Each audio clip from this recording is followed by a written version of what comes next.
Okay, my friends.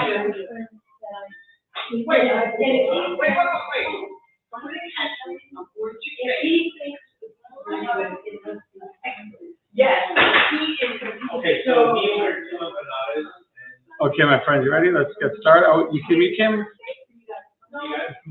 Here.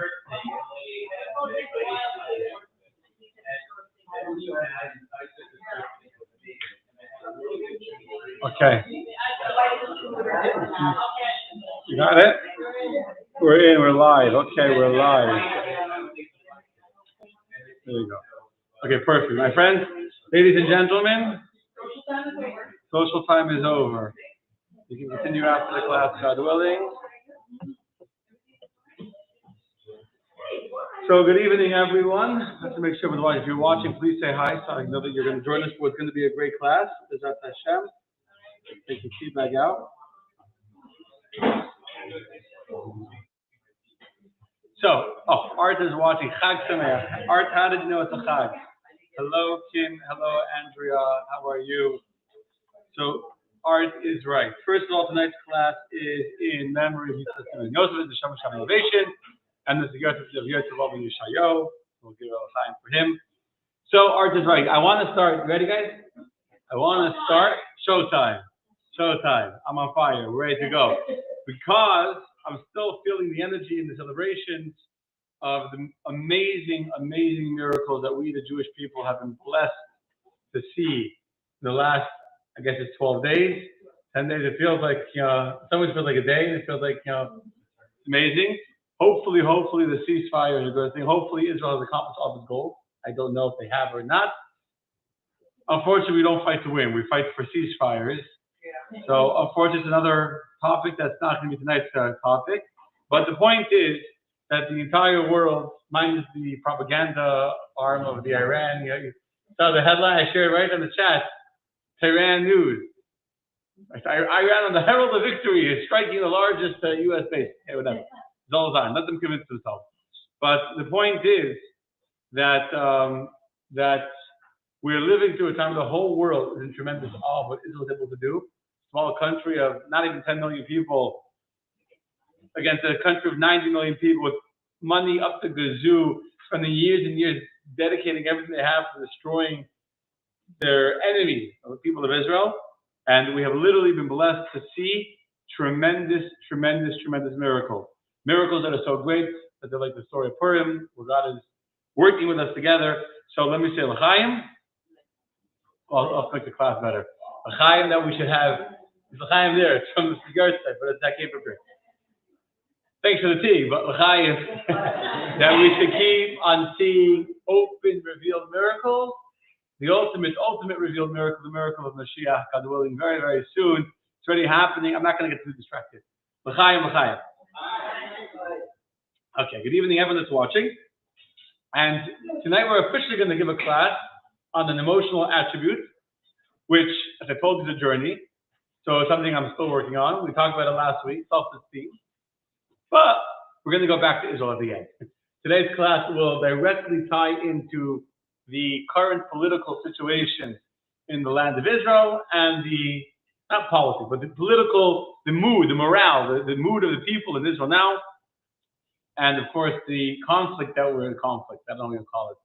The fight, the war, the defensive war we're fighting against Iran. I will absolutely tie in this Mishnah to what's going on. So if you're watching, don't go away. If you're in the room, you can't go away.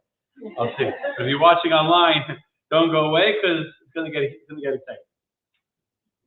So we're going to start with a Mishnah that we read this past Shabbat, this past Saturday.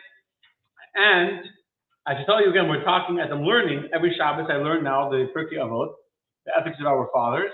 And when I teach, sometimes I'm just teaching ideas. Sometimes, being honest, not always, but sometimes I'm actually teaching what I'm internalizing, what I'm taking in myself, and my own life experience comes out. My own journey is coming out as I teach, which is important.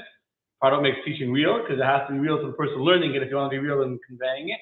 So when I'm learning, this is what's on my mind. This challenge of how to have a healthy self-esteem, not an ego, but a self-esteem which is very different, and to recognize the gifts that we've been given by God, and to not allow the things we do or in our mind, the way we convince ourselves the things that we've done, or the things that we didn't do, or the things that we should have done, and we meant to do, and we would have done, but we didn't do, and therefore I'm a helpless, total failure, etc. But how to change our self-perception, change our self-definition to defining ourselves by who we are, not by what we do. Last week we discussed a great amount of the dangers, and I'm not going to repeat anything I said last week. If you didn't see last week, you should watch it. What I'm going to do tonight is read another Mishnah, this week from chapter 3, Mishnah 14. If you're watching on my personal Facebook page, you can see it on the screen. And here is the statement of Rabbi, before Rabbi Akiva. Stop, before you read the Mishnah, I want to tell you who is the author of this Mishnah, Rabbi Akiva. And this will be important to know. Well, after we read the Mishnah, it's going to be directly relevant to know that this was a teaching of Rabbi Akiva. So let's give a quick history of Rabbi Akiva. It's going to be important, not just to kill time. Who's Rabbi Akiva? Well, stunned silence. He was one of the greatest, one of the most famous converts. Excellent. He himself was not a convert. His father was a convert. He's from a family of converts. He himself was born a Jew, but his father was a convert. He was born to a family of converts, which is part of his self-identity, being from a family of converts. He grew up completely illiterate, uneducated in any way. He didn't even know how to read the alphabet. When we say uneducated, I mean completely uneducated. He couldn't read Hebrew. He was from a very, very poor family. So in those days, if you were poor, being uneducated kind of went hand in hand. You couldn't afford someone to teach you. He was a shepherd working on the fields of a very, very wealthy man. And like a real Hollywood movie, the wealthy daughter of this uber rich man falls in love with the poor shepherd, and they elope together. The father of this rich girl is beside himself with anger that his daughter is marrying this useless shepherd, not marrying someone of stature and class and someone worthy of his daughter's position in life. He disowns them, and they live in total poverty. One day, Rabbi Akiva, and his wife was Rachel, and Rachel saw the talent of her husband, the way a woman can see the talent of their husband and to really see how great a person could be, and she keeps on trying to encourage him to go to study, to go utilize his inherent talent to become what he could really be. And for a long time he resisted. He felt he couldn't do it, until the famous story, one day he was walking and he saw a drip of water, a stream of water, and there was a drip of water. And this drip of water kept on dripping onto a large rock. And the persistent drops of water had bored a hole, that's correct English, bore a hole through the rock. At that moment, she's a shepherd. Shepherds have time to sit and pontificate on dropping water, Now he's watching the water dropping on this rock and making a hole in the rock.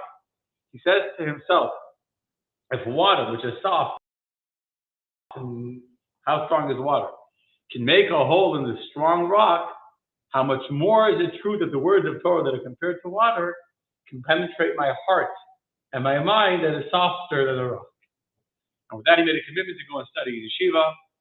He went to study for 12 years, another 12 years, and more years, till he became, some say he studied for 40 years, because he passed away at the age of 120. So he was illiterate from the age of 0 to 40. From 40, some commentators say, till 80 he was studying. From 80 he began teaching until he passed away. When did he pass away? According to many anyway, he passed away on Yom Kippur, which was his birthday, at the age of 120 years old. He was tortured to death by the Romans, who literally pulled the skin of his face, of his body, off of him while he was still alive with hot iron combs. A horrific form of torture, and a horrific way to die. He died with a smile on his lips. He died with the words of Shema and praise to Hashem and joy at being able to reunite with Hashem in an act of complete, absolute self-sacrifice. And so if you would divide his life into three, you have the first 40 years where he was illiterate, the next 40 years where he was learning, and then the final 40 years where he was teaching and amassing huge yeshiva of 24,000 students that would all die he would not become disillusioned and discouraged by that. He built a new yeshiva of 5 students, etc. In fact, the rabbis tell us, it says in the Brisa, that when you have an unattributed Mishnah, you have a Mishnah. For those who know what a Mishnah is, sometimes the Mishnah will quote a name. Rabbi Chaim says, if you have a Mishnah that has no name, we attribute it to Rabbi Meir. If you have a Tosefta, which is a different kind of teaching, it's not in the not in the Mishnah, it's attributed to Rabbi Nechemia. If you have a Sifra that's unattributed, you attribute it to Rabbi Yehuda. It's free, it's attributed to Rabbi Shimon. And all of them follow Rabbi Akiva. Meaning all the teachings of all the different sections of Torah, of law, of Tosefta, of Sifra, of Mishnah, etc., they all follow Rabbi Akiva. He was undoubtedly one of the single greatest rabbis of Jewish history. He was a tremendous teacher who taught many, many, many, many laws we have till today. So great was his teaching that when Moshe Rabbeinu, when Moses saw all the future generations from his time till the times of Mashiach, Moshe is shown the generation of people sitting and studying by a sage, and the sage is teaching such wisdom that Moses himself is struggling to understand it. So Moses sits in the back row. He goes closer and closer, and he sees this Rabbi Akiva, and Rabbi Akiva is teaching such wisdom that Moses turns to God and says, if he is such a great teacher, what are you using me for? Let Rabbi Akiva be the one to give the Torah to the Jewish people. And he felt very discouraged. Moses, that Rabbi Akiva was smarter than him. And then he said, one of the students asked, how do you know this? And he said, it's a tradition all the way from Moses at Mount Sinai. And when Moses heard that, he felt appeased, and God said, this is the plan, etc. He was able to learn laws from the little signs on the top of the letters, the tagim, little crowns on the top of the letters. From the crowns on the letters, he learned lessons and teachings, etc. So anyway, this is all the history in brief of the famous Rabbi Akiva. And so now let us go read the Mishnah that's attributed to him. Go back to the website a second. So the Mishnah starts off, Mishnah 14, chapter 3. It starts by saying, Hu haya omer, which means he used to say. Meaning, it's not just something he once said being attributed to his name, it's a teaching that he lived by, something he repeated on a regular basis all the time. He used to say, Chaviv Adam shenivra b'tzelem, which means beloved is man, for he was created in the image of God. Especially beloved is he, for it was made known to him that he had been created in the image of God, as it is said, for in the image of God he made man. Let me explain what this means. Number one, man is very lucky, very beloved. Why is man so loved by God? Because God made man in his image. What does it mean to be in the image of man, in the image of God? Well, our soul is a part of God. But here we're talking about the image of the body of the human being. The image of the human being is that we walk upright, unlike animals that walk on all fours, and their head and their hands and their rear end and everything's on the same level. A human has an upright posture, which means that the head controls the heart. And there's a whole flow of divine energies, and you have the brain, you have the powers of the brain, you have the powers of the heart, and then the hand, the right side, the left side, chesed, gura, the thighs, the stomach, which are all reflections of the 10 spirits of God. Now, there's not the time to get into this, but the point is, the 32nd point, is that God made us, and I say us, I mean every human being, in the image of God, meaning that we have this flow and this divine image of the spirit, of the character traits, so to say, of God. And now when we have these character traits, we have them structured in a way where the brain is above the heart, which means that we have the ability to change our heart. Unlike an animal that can't change the way it feels, an animal's excited, an animal's sad. It's sad. Unless you give it a cookie or something, then it'll become happy. But the animal can't on its own think and say, this is not a smart emotion to feel right now. This is an unhealthy emotion. I should really change my negative thought patterns and start being more positive. I shouldn't be upset at this person. I should be positive. I should be happy, right? The animal can't do that. The brain of a human being could. And this is a gift that God gave to mankind, that God created every single human being in the image of God. Meaning that every human being has the ability to change how they feel, how they behave, how they act, how they react, to change that to reflect the fact that we're the image of God. But not only are we lucky that we are created in the image of God, God showed us how lucky we are. He did us another favor. He explained to us, and God told us, you should know that you're in my image. That's already a whole other level of kindness. Meaning, I can give you something, but you don't appreciate it. You know what you got? You don't really. For my bar mitzvah, I got a stock, right? Someone gets a stock for their bar mitzvah, yeah? Your kid appreciates what he got stock for his bar mitzvah? No, they don't appreciate it. So you love the kid, so you buy him stocks, you know it'll be very valuable, and when he'll get older, it'll be valuable. Very nice. It's a beautiful gift. But if you could explain to this kid how it's going to be valuable, how it's going to benefit him, how what you got is worth a lot of money, and it could be worth even more money later on, etc. That's not, I don't only love you, I gave you the gift. I explained to you the value that I gave you shows how much I love you. It's a double expression of love. So not only did God make man in his image, which is already a tremendous act of love that no other creature in the entire universe has, no other animal, no other angel even has that kind of gift of being a creation in the image of God. Even angels don't have that. The only creation in all of existence that is created in the image and reflection of God is us human beings that have a head that controls our heart and controls our emotions. But not only did God give us that gift, God told us He gave us that gift. He let us know how lucky we are to have that gift. That's an even greater gift. And by the way, God says this not only one time, it's a whole number of times God tells us. The verse that's quoted over here is already in chapter 9, after the flood, when God said now they commit suicide. But earlier on when God made us, God also said twice that man's created in the image of God. Commentary discuss why the Mishnah is using a verse from chapter 9 instead of using a verse from chapters 1 and 2, but that's not for right now, technical, so let's not go there. But the point is, God loves us, He made us in His image. He loves us even more, He told us that we are in His image. Make sense so far? Okay, let's continue. Number 2, beloved are Israel, in that they were called children to the all-present, to the Almighty One. I don't know this translation. We're called children lamakom. Lamakom means the omnipresent one. Especially beloved are they, for it was made known to them that they are the children of the Almighty God, as it is said in the verse, Banim atem la'Hashem Elokechem, you are children to the Lord your God.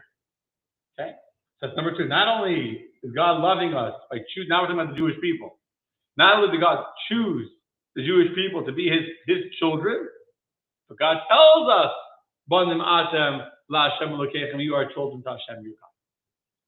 Number 3, beloved is Israel, and that a precious vessel was given to them.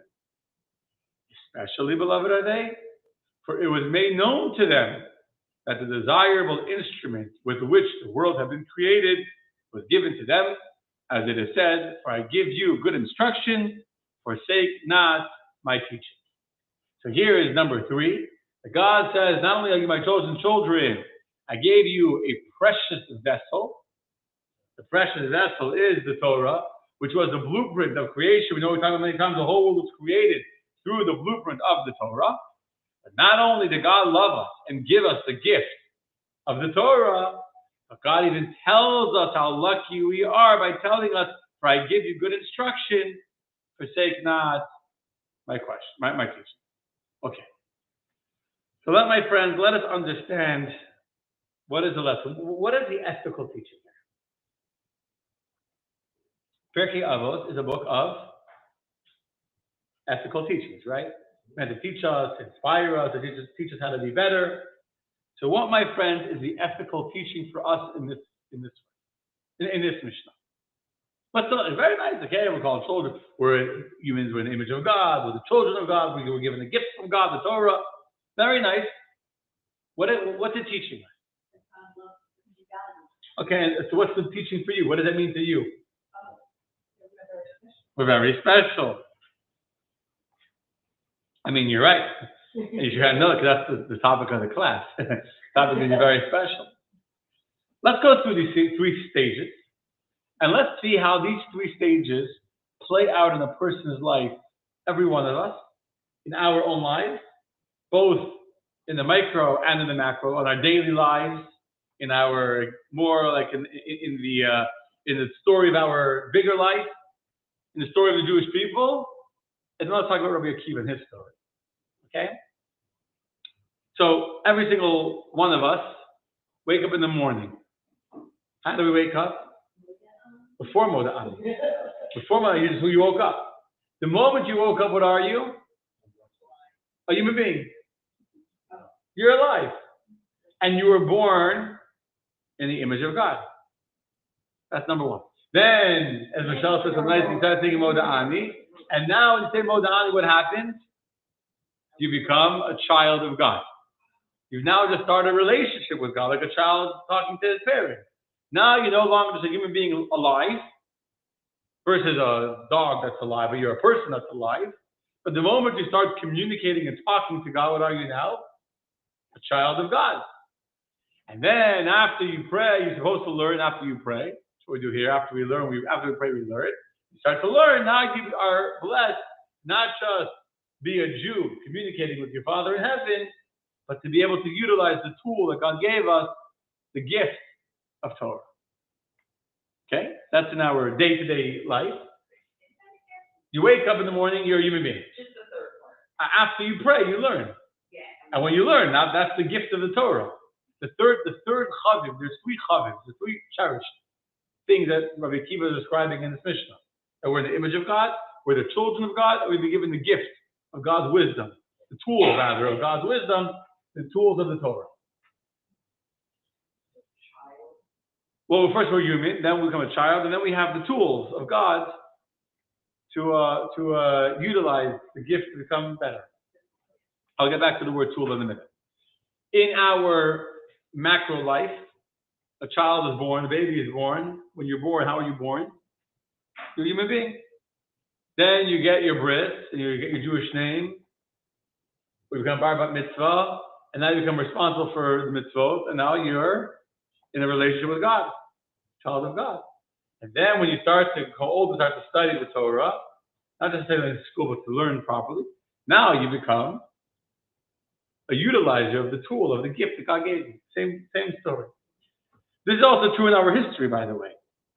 In our history, how did the Jewish people start? Or historically, we were all human beings. All the sons of Noah, right? Then God chose us to be his chosen people. Abraham, Yitzchak, Yaakov, 12 tribes. And then we came to Mount Sinai and God gave us the Torah. So we see this chronology repeating itself over and over. But you know where else we see it? In the life of Rabbi Akiva. Think about the life of Rabbi Akiva. How does he start? He comes from a man, his father was Yosef the convert. Akiva ben Yosef Hager. That's why he's called a convert. He came from a father who was a convert. His father was a human being. And then his father decided at some point, I don't just want to be a human being, I want to be a child of God. I want to be a Jew. And so he went through a process. He went from being just a human being, being a reflection of the image of God, to becoming a child of God. And then Rabbi Akiva was born, and what was he? He was a child. But he hadn't become a Torah scholar. He hadn't matured into being able to utilize the tools of the Torah. Until what happened? At the age of 40, he made a decision. I don't just want to be a Jew. I want to be an educated Jew. I want to be a Jew that understands what it means to be a Jew. Understand? So you can start off as a human. He then became a Jew, but that's all he was. He was just a Jew. He was an uneducated Jew who didn't understand and appreciate the beauty and the value and the sanctity of what he had been given. And then at the age of 40, he starts to study to become a utilizer of the gifts that God had given. And in fact, if you think about it, take this a step further. What's Pirkei was saying? Does the person have to work to earn the title of being a human being in the image of God? Or every human being is automatically and inherently a reflection of the image of God? Yes, right?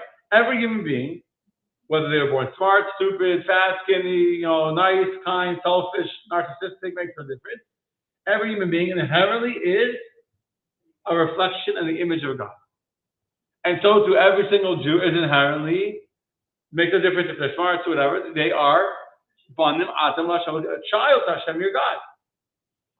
Torah, you got to work to utilize the gift of Torah. You don't inherently, although Torah is an inheritance to every single Jew, but you got to work to inherit the Torah. You got to work to utilize it.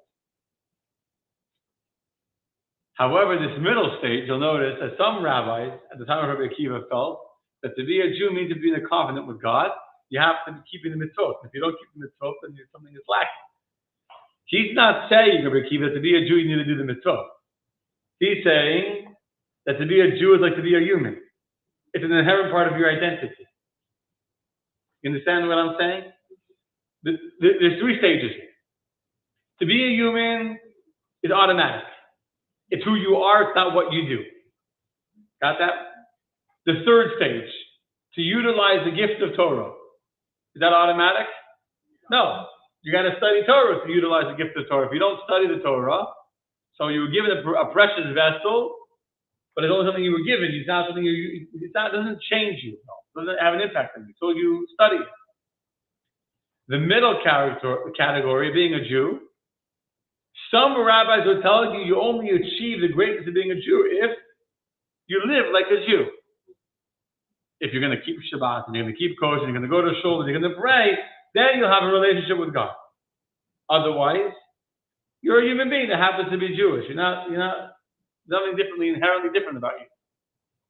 Pirkei is the way, if you read the way it's written, he's making category 2 of being children of God as automatic and inherent as being a human being in the image of God. It's who you are. It's who you are. And the Torah is a gift to every single Jew. We know the famous verse that the Torah is an inheritance to the Jewish people. Torah Tivalanu Moshe, Morasha Kilat Yaakov. What does that mean? The Torah that was commanded to us by Moses is an inheritance to the Jewish people. How do you get an inheritance? Just by being born to your parents. You don't have to earn an inheritance. You don't have to prove it. You don't have to work for it. You automatically, unless maybe you really, I got into a fight and you don't talk to your parents, they take you out of the will. Otherwise, you have to work. You have to do something to get kicked out of it. Otherwise, you automatically inherit. It's not something you have to prove or earn. So Torah was given to every single Jew as a gift. However, Torah is being called a vessel. A vessel. Not being called an inheritance or a gift. Because even though Torah is an inheritance, which we automatically get, I give you an inheritance. I give you stock for your and you lose it. You don't know where it is. You don't know what it's worth. You don't have a brokerage account to cash it out. And what is it worth to you? Nothing. There are people that inherited a lot of money and they don't even know. Right? I don't know the meaning, unfortunately. Trying to find it for you. If you know anything, you send it my way. There are people, they've inherited money. One day they get a phone call, your rich aunt, I don't know, I don't say his name, passed away, he's inherited $1 million. The story is like that.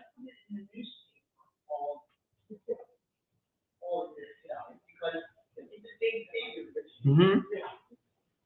They say. That's what they say. That's what they say. No, there's a will. There's a relative. Yeah. The point is that elsewhere, Torah is described as an inheritance that every single Jew gets it. But here, how is the Torah described? As a vessel, as a tool. What is a tool? A tool is only something that you can use to change something. Use a tool to fix something that's broken. Use a tool to fix it, to build it. Torah is a tool by which we're meant to change our lives, to change who we are. Okay.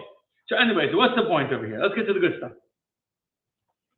These three statements in the Mishnah is an ethical teaching that Rabbi Akiva is teaching us. Not just the historical fact that Rabbi Akiva was a convert, and then he was just a regular Jew, and then he became an educated Jew, which is very interesting.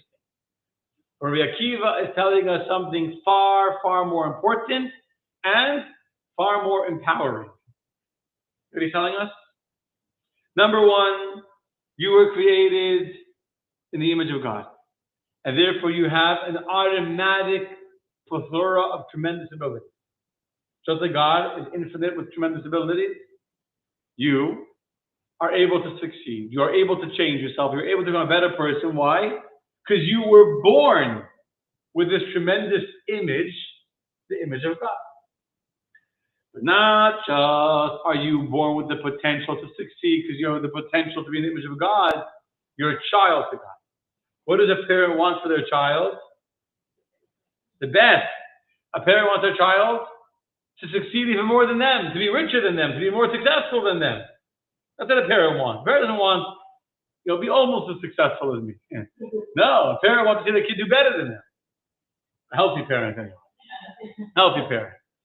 So a healthy parent wants to see their kid succeed. And when the kid's not succeeding, what does the parent do?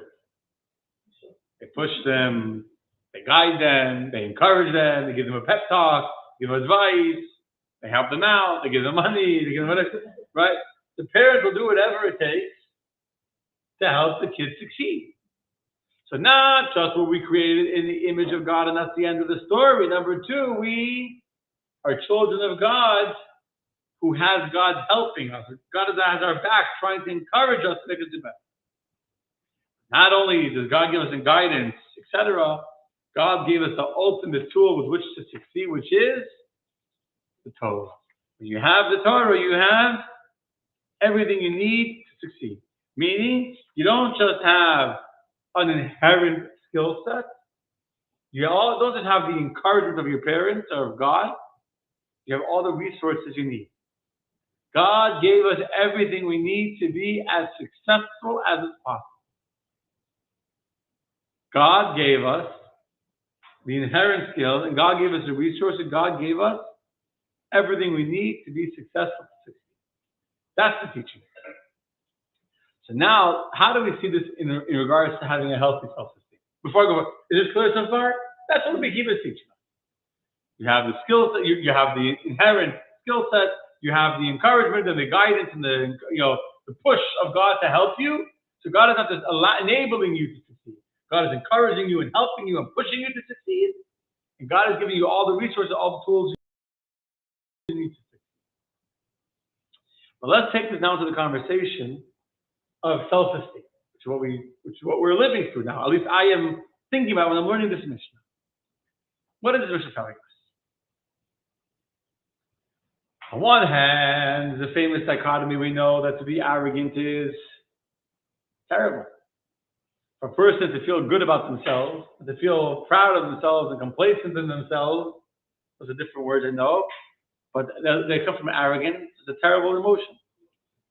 Yet on the other hand, on the opposite extreme, to feel small and unimportant and unable and untalented and ungifted is highly discouraging and demoralizing, and it's a terrible place to be. So what is Rabbi Akiva saying to us?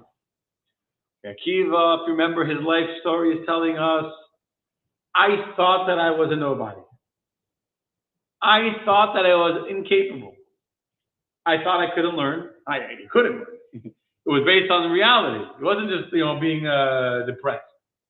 Rabbi Akiva's wife said Rabbi Akiva. She didn't say Rabbi Akiva. No wife called the husband Rabbi, whatever she called him. I wasn't in the home. Go learn. Go be something. Go become something with yourself. You have the talent to become great. And what did Rabbi Akiva tell his wife? No, he didn't say okay. Jewish husbands rarely say okay. And when we say okay, we don't mean it. We weren't listening to what she said, so we don't know what we said okay to. Okay, what did you say? Don't worry if I'll tell you all about it. Don't worry. Rabbi Akiva didn't say, okay, I'll go become great. You know what Rabbi Akiva said? I can't. He didn't say, nah. He said, I can't. I'm not able to. And he had good justification to explain to you why his upbringing, and it's his father's fault, and it's his mother's fault, and he was poor, and his life circumstances, and the community looked down on him from convert, and he never went to school, and blah, blah. He had a whole list of reasons why he couldn't become a scholar. Yeah, but they were based, they are excuses, you're right, but he would tell you their reality. I don't disagree with you. But every one of us that has excuses, don't call them excuses. You know what we call them? Reality checks. We call them being honest with ourselves. That's how we tell. That's how we remember last week. I don't repeat last week's class. That's how the Sahara, the little evil voice inside us, gets us to say, be honest with yourself. Come on, don't. Who you fooling? Look at who you are. You know, be realistic. Be honest. The Sahara is too smart to come and say, be lazy, be evil, be terrible. I'm going to help you. And that's what we discussed. The danger is that we think we're helping ourselves as we self-sabotage. Rabbi Akiva is speaking from experience here. Rabbi Akiva is saying, I was in that place where I thought, I can't become religious. I can't become a scholar. I can't change my lifestyle. I can't change the way my brain operates. That's not me. That's not how I was raised. That's not how I was brought up. That's not my personality. Not my skill set. And he could have ended his life that way, and he would have been, in his mind, 100% justified with never having become the great, amazing scholar that he could have become. He was 100% justified in living that way. Right? Instead, what happened? What happened to him instead? What happened to him instead? He realized that I have a tremendous gift from God. He realized I have been chosen by God. I am not just a human being. I was a human being. Or my father was a human being. And then what happened? He chose to change. And he became a child of God. And I can choose to change. I can choose to utilize the resource I know God gave me. And once he acknowledged that he had the resources, and he realized that those resources could change him, the way water could change a rock. I have Torah. And Torah could change me. Never looked back. He became one of the most greatest, successful, amazing, influential rabbis ever. The secret was the moment he began to believe in himself. The moment that he changed the mindset that he had of his own self-image. He didn't change the way he thought about Torah. He didn't change the way he thought about, what did he change? His own self-image. He changed the way he thought about his ability to change, his ability to learn. The moment he changed his mindset, all of a sudden he became a different person. He became a different person. And so this is why self-esteem is so important. Because this is what enables you to succeed. If you don't think you are God's gift, then how can you share anything with the world? If you don't think that I have the resources God needs, God wants me to have to be able to fulfill the greatness I'm meant to become, then you can't. Meaning, if you don't believe in yourself, guess what? You will be right. If you don't believe in yourself, you have no chance. And until the age of 40, Rabbi Akiva had no chance. Until he was 40, he had no chance of becoming a scholar. Not because he couldn't, but because he didn't think he could. He didn't think he could. And this is what the Mishnah is saying to us. The proper way that we need to view ourselves. Your value is not based on what you've done until now. Your value is not based on what you've accomplished until this moment, or what you haven't done, what you failed to do, what you should have done. You know where your value comes from? from who you are. Your entire being is a reflection of God. You are a child of God. You possess His holy Torah. You have His gift. You have His blueprint for creation in your hand. And when you recognize that you are carrying God's blueprint for creation in your hand, then you all of a sudden feel very extremely important. And when you feel important, then you can do important things. That's the secret. You got to change the way you think. So, how do we tie this to what's going on in Israel today? How is it directly relevant to what's happening in the Holy Land? Directly relevant. So the Jewish people, I'm going to repeat a little bit from my last, it's so real, it's so relevant, it's so important for us to talk about this a lot. Correct. The Jewish people, exactly. The Jewish people, last week's Torah reading, were standing on the banks of the Jordan River. And they sent spies to go and scout out the land of Israel and to tell them how they can conquer the land, if they can conquer the land, what to do. And the spies go into the land of Israel, and they come back 40 days later. And you all know the end of the story. The end of the story is they're full of gloom. And they say it's too strong, it's too fortified. The whole bunch of verses. We cannot conquer this land. The people are giants. The cities are fortified. They're mighty. They're terrible. We're going to die. Why did God take us out of Egypt to die in war? But you know why they said that? You want to know the secret of why they said that? Look in the page you have in front of you. From last week's Torah reading, chapter 16, verse 33. One of the verses they say, should have been a whole, few of the verses. They see the despair, the way they convinced themselves that they couldn't conquer the land. And they said, we saw the giants, the son of Anak, descendants of giants. Pay attention, my friends. In our eyes, we seem like grasshoppers, and so we were in their eyes. This is the whole problem of the spies in these words, in these 6 words. In these 6 words, we find out why there's verses upon verses of the Jewish Hebrew 6 words. Why there's verses and verses of despair and gloom and helplessness. Because in our eyes, we seem like grasshoppers. Number 1. And so therefore, so we were in their eyes, number 2. You know why they couldn't conquer the land? Because they didn't think they could conquer the land. If they would have thought they could conquer the land, you know what would have happened? They would have conquered the land. If they would have believed in themselves, but not believed in themselves because they have ego and they think that they're amazing. Why should they have believed in themselves? Because God brought them there. God said, I'm going to give you the land.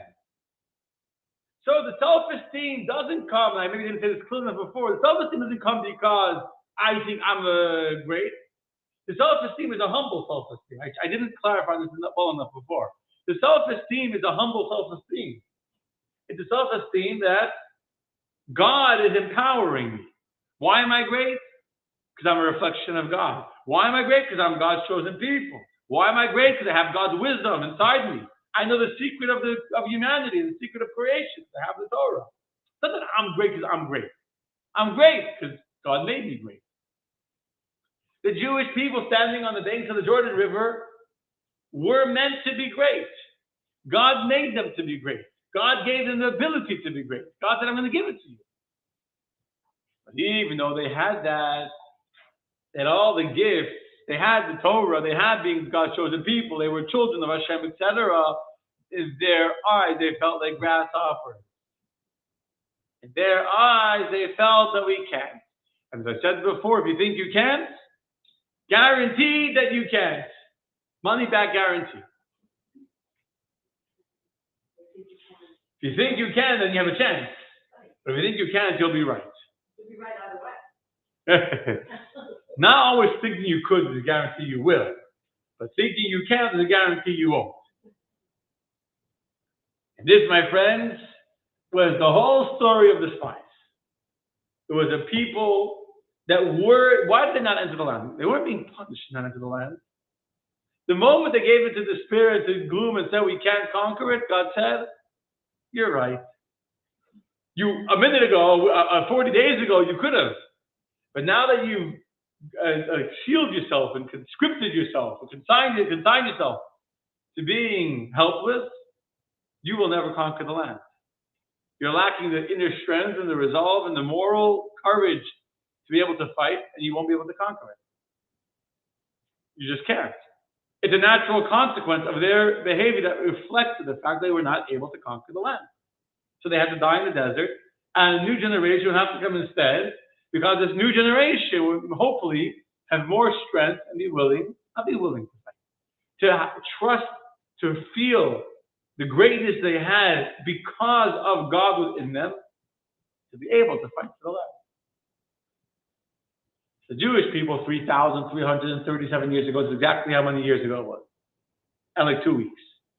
Because they came back on Tisha B'Av, which is in about like 5 weeks from now. So it's 6 weeks. So Jewish people, 3,337 and 2 weeks ago, were standing on the Jordan River. God had given them the ability to do it. God had said you could. That's it. In their eyes, they said, we're grasshoppers. All of a sudden, they couldn't. And what happened a week ago, 2 weeks ago? The Jewish people were like an Am Kilavi Yishkon. What's an Am Kilavi? A crouching lion, not a mighty lion. A crouching lion. So in English, the operation that Israel was doing in Iran, that was called a rising lion. It's not exactly a perfect. The Am Kilavi is a crouching lion that's like crouching before it pounces. What's the difference between a crouching, and the last Shabbos I spoke at great length about the idea of the crouching lion, the Jews are like a lion that wakes up. But let's talk about this for a second. What's the difference between a grasshopper and a lion? They're both crouching on the floor. A grasshopper is on the floor, right? Like crouching, like in that, like gonna jump. And the lion is crouching. They're both not at full height, they're both close to the floor. So what's the difference in a crouching grasshopper and a crouching lion? Jumps higher, okay. That's not the difference. Grasshoppers can jump pretty tall. I don't know. They jump pretty high. Okay, the grasshopper is crouching to hide, and the lion is crouching to catch prey. Grasshoppers crouch to catch, I don't know, caterpillars, bugs, flies. You know what the difference is between a crouching lion and a crouching grasshopper? One's a grasshopper and one's a lion. A lion is a lion. He can be crouching, he can be running, he can be roaring. He's a lion. He's a lion. The grasshopper is a grasshopper. So when the grasshopper jumps, you know what the grasshopper is going to catch? A fly. And when the lion is going to jump and catch, you know what it's going to catch? A deer, I don't know, an antelope, giraffe, something delicious, something, a good steak, a good dinner, not a fly. Because a lion is a lion. So even when the lion is crouching, that's the whole point we talked about 2 weeks ago, the lion is still a lion. No matter what happens, the lion is a lion. And even though at the moment they may be crouching, you can't make the lion not a lion anymore. The crouching is only changing how the lion looks, how the lion sounds, how fearsome is his image. But a lion is a lion no matter what. A lion does not change just because it's crouching. That's the story of the Jewish people. We're a lion. Even when we're crouching, even when it seems like we're in the dark, dark exile, and it seems like we fall asleep, and it seems like things are bleak and tough and helpless and all that, when we think we can, we can. When we know that we are a lion, we can. What happened this week, and I said this already before, but I'm saying it again and again and again and again because we need to really internalize this. The miracle of the last 2 weeks is that we believed in ourselves. We weren't afraid to attack first. We weren't afraid to believe in who we are, what we stand for, what our mission is, to know we have the Torah. The Torah is the most beautiful tool in the universe. The Torah is the blueprint for creation. And the Torah says when someone comes to kill you, what do you need to do? Kill them first. So if someone says death to America, death to Israel for like 40 years straight, at some point, you got to get them and kill them first. And when you have the tool of the Torah, and you have the confidence that the Torah is the truth, and the Torah is the way to live, where you have that inner strength and that inner confidence and that inner courage, there's nothing we can't do. So on paper, Israel with 10 million people and a small budget and a small little army is going to fight against not only Iran, but Iran and all of its proxies. Against out of 100, so I mean, 500,000 Muslims, a billion Muslims, or how are we going to fight against them? How many combined Arab countries are fighting against them? All the proxies in the Houthis and the Hamas and Hezbollah and this and that, and you have an Iraqi, you still have all these militias that haven't been touched yet. The only people are standing up to fight against us. It would seem impossible. But Israel didn't think, is it possible? They took for granted that it's possible. And because they believed they could, they did. They did. They believe that we reflect the image of God. And they believe that we are the chosen people of God. They believed it. Not always does Israel believe that they're the chosen people of God. Very often, the Jewish people feel the need to be like one of the other nations. Yitzchak Rabin was very proud when he signed the Oslo Accord. You know what he said when he signed the Oslo Accord? He quoted a different verse, not a verse of praise for the Jewish people, where it says, Bilam describes the Jewish people, the same place where it says we're like a crouching lion, that we are a nation that dwells alone. We're not counted amongst the other nations. That's what Bilam said. And Yitzchak Rabin had the chutzpah to stand up and say, no longer will the Torah be true. No longer will we be a nation that dwells alone. Does not count. That's my own words now. But these are his words. He said, no longer will we be a nation that dwells alone. Now we're a nation that dwells together. Now be counted like another nation. And what did he do? He felt we can't win as Jews. We can only win if we change our identity, give up on the gift of being God's chosen people, give up on the gift of the tool and the wisdom and the holiness of the Torah, and then we can survive. And I don't need to tell you how much damage the Oslo Accord has done to the safety and security, to the lives of Jewish people living in Israel because of the terror that it unleashed in front of them. Terrible. And this is a direct result of believing that we could. I'm going to end with a story. One of my favorite stories. I know Dvorah knows the story. It's a beautiful story. It's the story of an eagle that once laid a nest of eagle eggs. And something happened, and the eagle had to fly away from its nest. And one of its eggs somehow hatched. There was a chicken. Before hatched, there was a mother chicken, a hen, that came and saw a ready-made nest, all ready for it, empty, with a little egg inside. The mother chicken went in there. She laid her eggs, and she sat there on top of the nest, and she incubated the eggs, and her little chick hatched, and this egg of the eagle also hatched. And this eagle grew up with a bunch of chicken brothers and sisters, and it grew up being convinced that it's part of the chicken family. Give the chicken family a name, I don't know. McDonald's family, I don't know. Part of the chicken family. And so, like all the other good chickens, what do chickens do all day? They squawk all animals eat, but they eat seeds. They eat like off the dirt. They peck around. They walk around with their beaks, whatever it's called, in the dirt, pecking at the sand and the dust, and they find little kernels of grain or whatever, and they eat it, and then they pick it off each other's feathers and whatever. They do. They squabble and squawk and squabble and make a lot of noise and fight with each other over little pieces of grain in the dirt. And that's the life of a chicken. And so this eagle grows up thinking of chicken. What does he do all day? He's sitting in the ground. It's a massive, beautiful eagle sitting in the ground and squabbling and fighting over little pieces of grain with the other chickens. One day the eagle is in the field, in the barn, and he looks up. What does he see? Probably his own brothers and sisters, his relatives. There's a bunch of eagles flying overhead. And the eagle is looking at the eagle on the ground who thinks he's a chicken, is looking at the eagles that are flying in the air. Wow. Wouldn't it be so amazing if I could fly in the air instead of being stuck around with dirt and the dust, fighting over grain? I could fly. You know, majestic that would be to soar above the trees, feel the wind. Be so beautiful. But what should I do? I'm only a chicken, and I can't fly.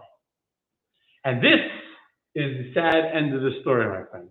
This eagle that was born to be an eagle, the eagle that should have been an eagle, the eagle that should have flown, didn't believe in who he was.